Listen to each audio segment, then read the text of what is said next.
Hello everybody, so today's story is basically a tale of water being wet and dogs doing fat bark.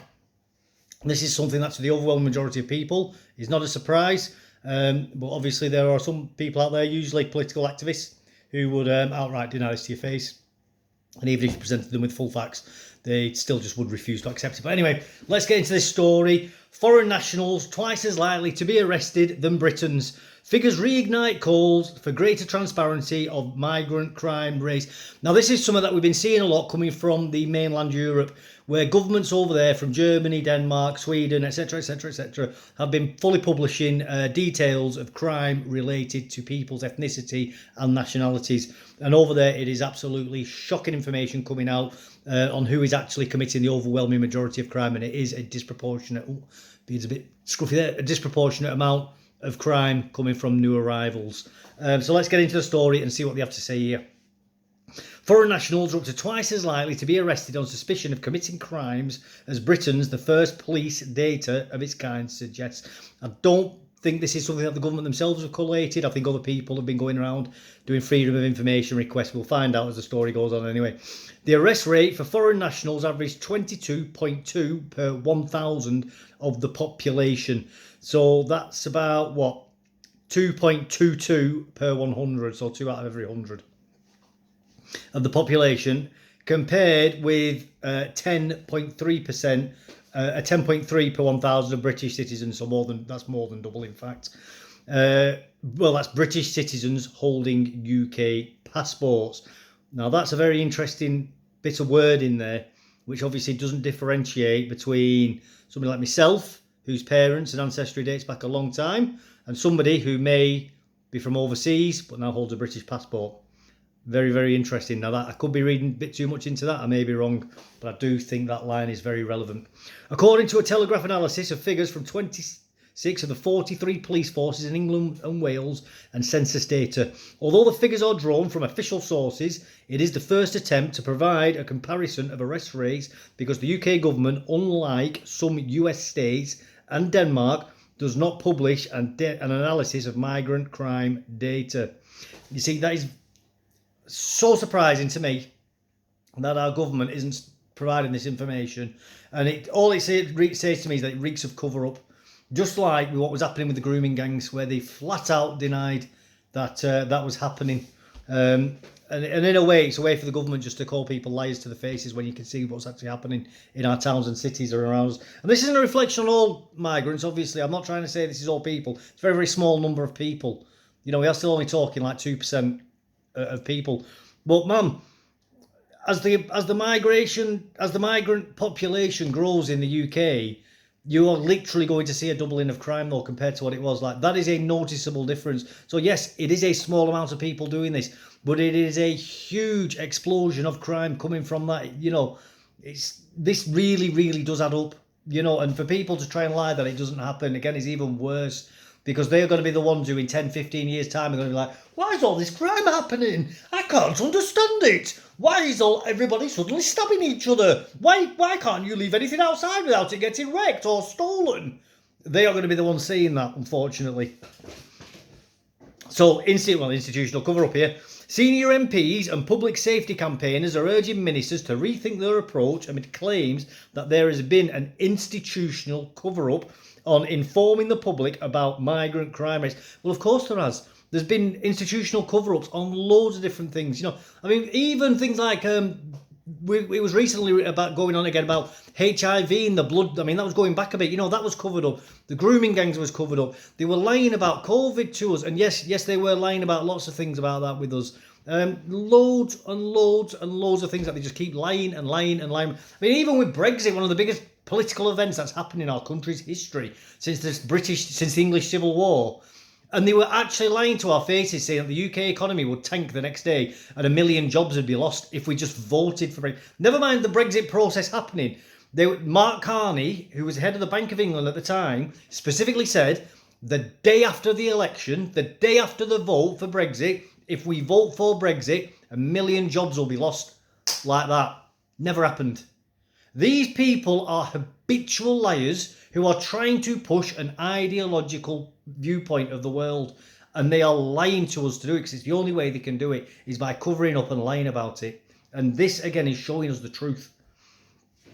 An attempt in the last parliament to provide the public with league tables of crime rates by nationality was thwarted by Rishi Sunak's decision to call an early election. Well, I'm sorry, Telegraph, and I'll link this article below so you can read it yourself. But that is a load of poppycock. They had 14 years in power to do that. That is just them absolutely lying to our face. Again, with the Tories know better than Labour. Again, trying to make up excuses for their own failings, like not publishing the data sooner. 14 years they had to do that, and they didn't. Loads of things they could have done. Like this Chagos Islands thing.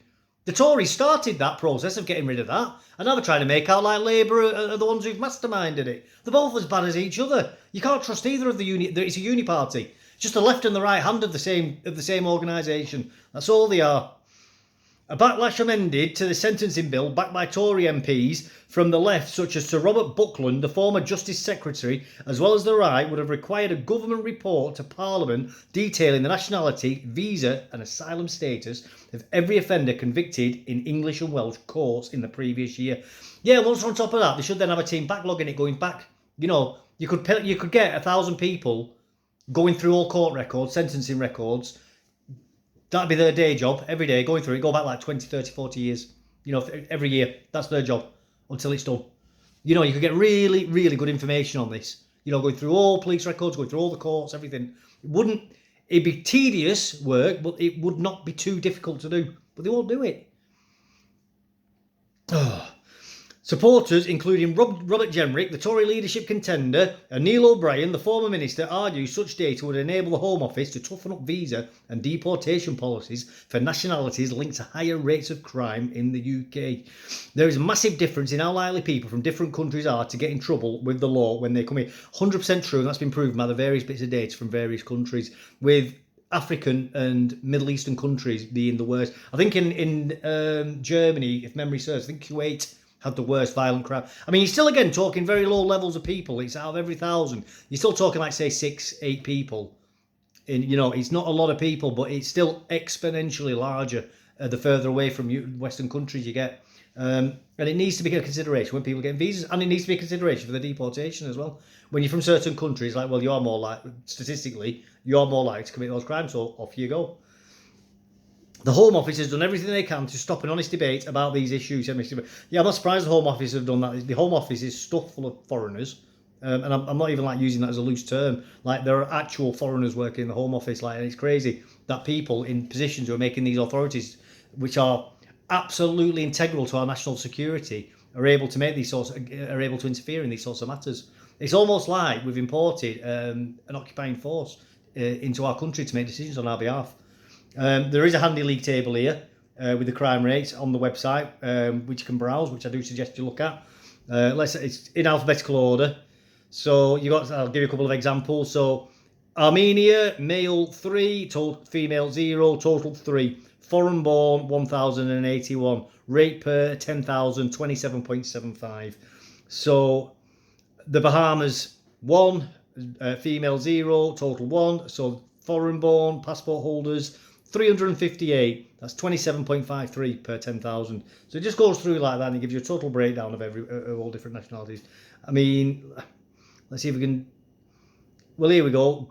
Grenada. So males 9, females 0, total 9. There's 1,450 of them apparently per 10,000. That's 62. Guinea. So male 11, female 4, total of 15. That's out of 2,351. That's 63.8. You know, so it goes through all of them. All of them. Well worth looking at. Well worth looking at. Norwegian's actually quite high. Oh, no, it's not, because there's loads of them here. So, Norway, 15 males, 0 females, total 15. You might think, oh, that's more than the others that I've been seeing. Yeah, but it's 14,925 of them. So it actually puts the average lower as 10.05 per 10,000. You know, there you go. There you go. So, Rory Gregan, the former number 10 advisor and the former police officer and founder of the Public Safety Foundation, said, if the government and authorities are to ensure public safety and rebuild trust and confidence around the handling of immigration, then we must see greater transparency. 100% agree with that. There is absolutely no trust between the public and the government right now, and I include myself in that as having no trust towards the institutions of this country, from them trying to obfuscate and block Brexit to what I believe to be a massive lies about COVID and the mishandling of that, to things like the Pakistani-Bangladeshi Muslim rape gang cover-up. There are many, many, many other things. Oh, lying about weapons of mass destruction in Iraq. There's another one for you. You know, like they really, really do need transparency in this, because otherwise I'm just going to call them as liars. Basically, they're trying to urinate on us and convince us it's raining. And that is my opinion with all this. You know, they keep trying to say diversity is our strength. Well, is it? Is it? You know, like social trust is its lowest that it's ever been in my life, at least. You know, I'm 40. My parents' lives, they're 60. You know, people, you know, wages are stagnating. House prices are skyrocketing. You know, everything's going wrong. And they're trying to tell us that diversity is our strength. And they come out with rubbish like immigrants built London. No, they didn't. That's just patently absurd that they didn't. You know, again, lying about things like that. You know, and we can see and hear these things with our own eyes. You know, try and make out like slavery is purely a white person problem. Like, not every country in the world ended it. And in fact, it was my ancestors that ended the global slave trade. Yeah, my actual ancestors, the English, who spearheaded that. You know, and then they try and lie to us about that and gaslight us about all that as well. And then they just expect us to accept this rubbish at face value. No, sorry, that's over. The trust has gone now, I'm afraid. Absolutely gone. So, given our long tradition of open justice, the British people should have a right to see both the sentencing remarks and the criminal and immigration histories of those convicted in our cause. Yep, again, 100% agree with that. We have an absolute right to know all this information. At the end of the day, it's public bodies, and public bodies should be having public information coming out. And I put this as well to the family courts, because I've been through the family courts myself, and you'd be shocked how, because the family courts are closed doors, and people will be absolutely horrified at how the family courts operate and work, and the sort of decisions that they're able to make, which aren't actually illegal, but they still ruin people's lives. Now, I'm not saying that all information should be given out in the family courts, because obviously you're involving children in there, but there definitely should be some sort of public oversight involved in it. Now, if that just means having members of the jury, not actually, because I'm going off track here, but you don't actually have a jury sitting in a family court. It's kind of like complicated mediation, but I do think jurors should be sat in the hearings, listening, not making any decisions, not influencing, but just there to listen and give reports afterwards to say if they feel that it was balanced or if it's become an institutionalised system, which I think it is. There must also be much greater transparency in relation to foreign criminals, their eligibility for deportation, and whether deportations actually occur. Well, I mean, it's like today, it's been in the news as well, that somebody from, I think it's like Latvia or somewhere like that, or not Albania, I think. Anyway, he got deported out of the country, and he snuck back in, and now he's allowed to stay because of his human rights. He's used the European Convention of Human Rights to stay in the country. Insane. Like, who the hell is allowing this crap to happen? What judges are like? The judges will literally have seen that the guy's been deported already, and then they go, well, you know what, mate? You just keep trying, then you'll get to stay. Well, that's the message that it says. Just keep trying and you'll get to stay in this country. Infuriating. It's because it's got weak leaders, weak politicians, weak civil servants, and weak judges. Just the whole lot of them are weak. And this is what I keep saying. And legally and lawfully, by the way, when I'm going to say, I mean this legally and lawfully, in a legal and lawful manner. We need the lot to be gone.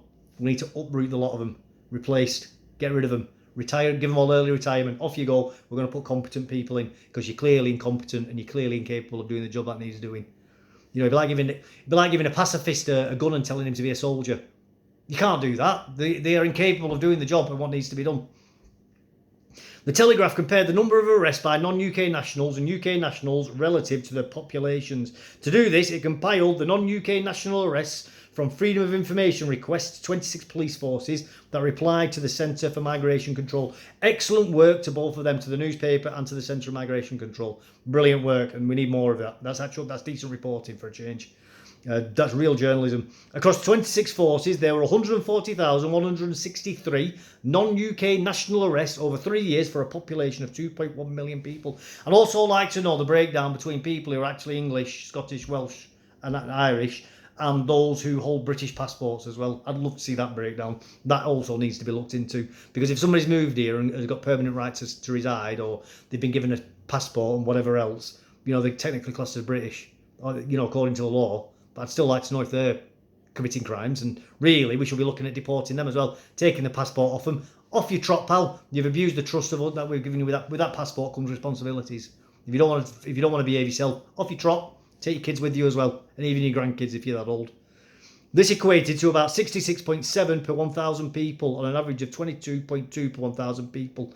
Now, going back to that, people might say, "Oh, Dave, that's cruel. You can't kick people out, or the kids, or the grandkids." It's like, well, unfortunately, unless there are severe consequences to people and their actions, then they're just going to keep abusing the system. It's like when you go, your whole family goes with you. And that will really motivate people to screw the nut and behave. You've got to be ruthless, unfortunately. That is just the reality of human nature. And that's what all these people are completely oblivious to. They just think everybody's a blank slate that's going to operate exactly the same. It's a lot of rubbish. For the UK comparison, our research used census data of UK-born people with and without a passport and the foreign-born population with a passport. Oh, excellent. The migrant arrests were subtracted from overall arrests in each police force on similar periods to give 806,672 arrests to a population of 26.2 million, or 10.3 per 1,000 on average. There are caveats to that census data from 2021 likely downplays the number of foreign nationals with record migration arrivals in the 2 subsequent years. Well, that's also an important factor as well. Migrants with higher crime rates, particularly those without British citizenship, tend to be younger. One study found 64% of 3,308 crimes were committed by 20 to 40-year-olds. With half of foreign nationals aged 20 to 40, some 23% of British nationals are in this age bracket. Yeah, I mean, that's a well-known fact. If you wanted to get rid of all violent crime, you'd lock all males up between the age of 16 and about 45, and that pretty much get rid of 100% of violent crime. So that to me isn't surprising. Foreign-born nationals are also more likely to be economically disadvantaged among some groups. Well, that's not an excuse for committing crime, I'm afraid. That's just a cop-out, what people try to use. Oh, it's socioeconomic reasons. No, it's not. It absolutely isn't. While arrests do not imply serious crime or result in subsequent charges and convictions. Albanians, I think it was that guy before. I was trying to think of where he was from. I think he was Albanian. If I find it later, I'll link it in below anyway, that story as well. Highest proportions in jail, prison rates per 10,000 population. So Albanians are nearly at 250. You know, it's looking like 225, 230 per 10,000. So it's quite a lot of people, that. Quite a lot of people that are in there. And Kosovans aren't far behind at 150, with Vietnamese basically joint second with them. Just wildly higher than the national average. And as I say, these are small numbers in total and aren't necessarily reflective of the entire communities. But they are so disproportionately high that as we see migrant-backed populations increasing, and we start seeing ghettoisation because these communities aren't integrated into wider society, because there's that many of them already here, that there's no need for them, this crime will exponentially grow crime in our country. It just makes common sense, and you will literally see a doubling of crime in the not too distant future because of this, because they are literally committing crime at twice the rate. And does everybody want that? No, I don't. And unfortunately, as crime increases, that causes more increases in crime as well. You know, so you end up with an explosion of growth in crime. It's called. Look into the broken windows theory. You'll understand what I mean with that. If you already know it, I'm not going to explain it now. But look into that yourself.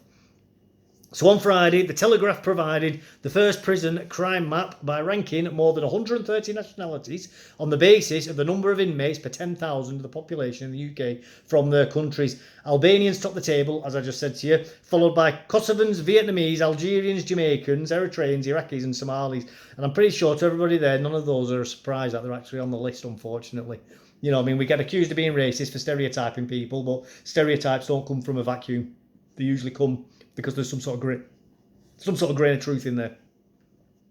The government spokesman said, "This government is committed to delivering justice for victims and safer streets for our communities." Are you really? Or are you just going to keep calling everybody racist who speaks the truth and gets upset about it? Because that's all we've seen up to now.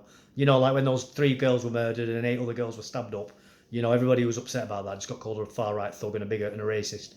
That seems to be what our government is more interested in. And they've released loads of foreign criminals as well early for it, along with other criminals. So foreign nationals who commit crime should be in no doubt that the law will be enforced, and where appropriate, we will pursue their deportation. Unless you beat up coppers in Manchester Airport about 6 weeks ago, it might even be longer at this point, you still don't go, they're still not in court. So I'll believe it when I see it. Unfortunately, I've no faith at all in the system. And as I've already said, root and branch, a lot need to go, replacing with competent, some may say heartless people, those who are not affected by their emotions. Right, I'm going to leave it at that. If you found that interesting, insightful, useful, any of that good stuff, please do like, subscribe, definitely put a comment below. I love reading your comments, whether you agree with me or you're not. I'm not a closed book. If you disagree with what I've said here or any of my opinions, please reply. If if your points are strong enough, I will change my mind on things. As I say, this isn't a religion for me. These are just my points of view and how I see the world. But I am willing to change my view, as I say, if your view and your opinion is strong enough. So anyway, thank you for that, and we'll leave it at that. Take care and goodbye.